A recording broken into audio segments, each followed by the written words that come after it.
केंद्रात पंतप्रधान नरेंद्र मोदी यांच्या नेतृत्वाला 12 वर्ष पूर्ण. 2024मध्ये आजच्याच दिवशी नरेंद्र मोदी यांनी तिसऱ्यांदा पंतप्रधानपदाची शपथ घेत भारतीय राजकारणात घडवला नवा इतिहास. पंतप्रधान नरेंद्र मोदी यांच्या दूरदर्शी नेतृत्वाखाली गेल्या 12 वर्षात झालेले परिवर्तनकारी प्रयत्न ही सबका साथ सबका विकासची खरी भावना. मुख्यमंत्री देवेंद्र फडणवीस. केंद्र सरकारनं केलेल्या व्यापक उपाययोजनांमुळे पेट्रोल आणि डिझेलच्या दरात सर्वात कमी वाढ झालेल्या देशांपैकी एक भारत. केंद्रीय पेट्रोलियम मंत्री हरदीप सिंग पुरी यांनी केलं अधोरेखित.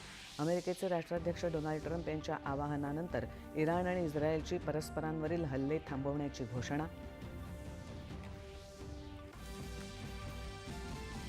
अमेरिकेतल्या न्यायालयानं राष्ट्राध्यक्ष डोनाल्ड ट्रम्प यांचा H-1B व्हिसावर $1,00,000 शुल्क आकारण्याचा निर्णय केला रद्द. महारेलमार्फत करण्यात येणाऱ्या पहिल्या टप्प्यातील 65 कामांना मुख्यमंत्री देवेंद्र फडणवीस यांच्या अध्यक्षतेखालील बैठकीत मान्यता.